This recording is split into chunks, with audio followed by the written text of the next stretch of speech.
You're applying for a US visa. How do you clean up your social media accounts? As someone who has gotten a US visa on 3 different occasions, as someone who has filled the social media information in his US visa application, I'm here to share with you tips on how not to be that person whose social media stops them from getting a US visa.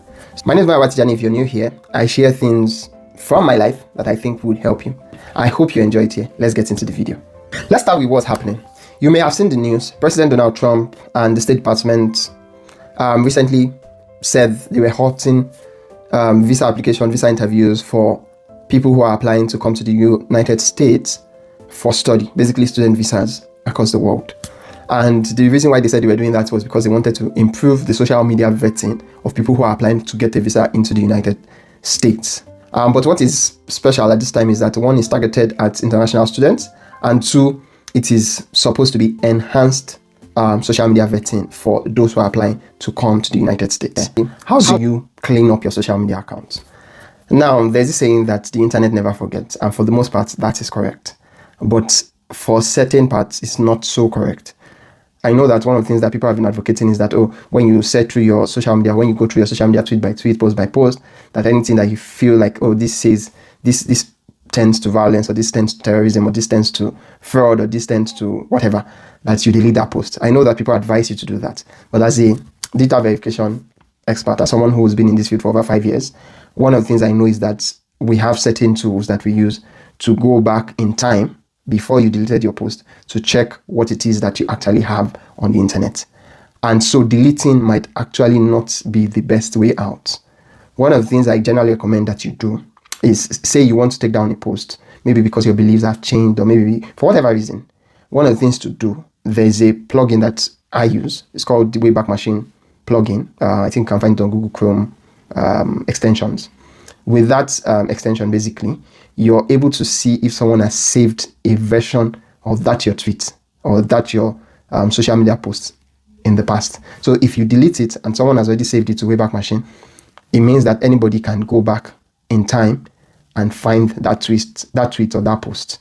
So you want to be sure that a record of that does not exist and you're trying to change it. Now, for most regular people, nobody is screen grabbing or nobody is saving your social media accounts to the archives.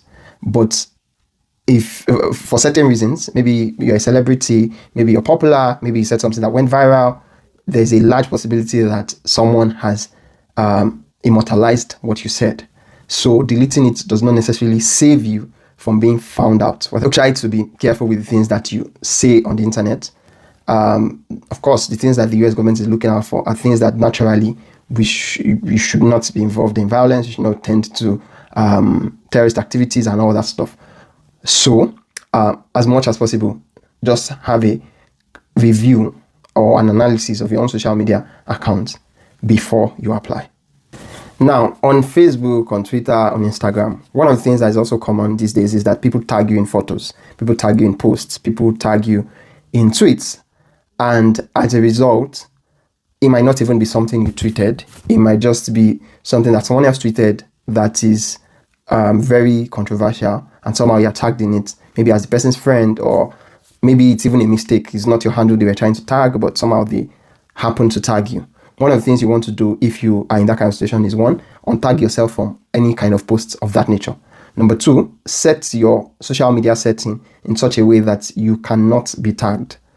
Or if you're tagged, you have the opportunity to review and see the post and say, okay, this post, I agree with it, so let the tag fly. This post, I don't agree with it, so no tag, remove me from the tag. Like, you can remove yourself. So make sure that you review posts that you've been tagged in and ensure that they do not lead to negative sentiments for your account. Sometimes it's just a joke. You're just making a joke. You're just catching fun on social media. Sometimes it's just sarcasm and all of that. But at this time, you need to be careful with sarcasm, jokes, and political commentary. Those can easily be misunderstood and can be taken as support for certain views or certain groups. So you want to be very careful when you're dealing with that kind of content on social media. So watch out for the jokes you make, the sarcasms you put online, and of course the political commentary you make at this time and generally across time. But do not let all of this stop you from reflecting your true your true political beliefs on the internet. Finally, how do you use this policy to serve your purpose? How does this policy work to your own advantage? Now, if they are going to be looking at your social media, you want that to be another point that strengthens your visa application process. So you want to use your social media to showcase your achievements, what you mean to your country or in your country, how much benefit you are bringing to another person's country, in this case, the United States. And so take the opportunity of your social media to basically pass information about yourself that may not have been captured on your visa application form. As I said, when I applied for the US visa in 2021. When I applied in 2021, I was asked for a social media account, and I had the opportunity to put out my LinkedIn as my social media account. And of course, LinkedIn is very professional, shows my strengths, shows where I've worked, shows what I've done, and all of that. And all the excited to announce that I have on my LinkedIn page, basically. And all of that could basically help my application process. I got that visa, of course. I applied again in 2024.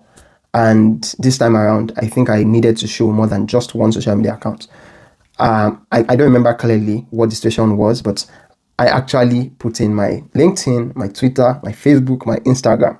I'm not sure if it was compulsory for me to put all of that, or if I was the one who volunteered to put all of that. But because I'm one same person consistent across all my social media platforms, I put everything out there, and I also got that visa. So what I'm saying generally is that you can use your social media to strengthen your visa application, since you now know that they would be checking your social media.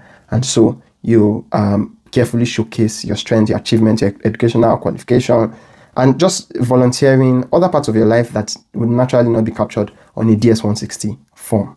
If you found this video helpful, please like it, subscribe to the channel, and share with anybody that you know that is applying for a visa to the United States or maybe any country in the world. Basically, much of same principles apply. Thank you for sticking around.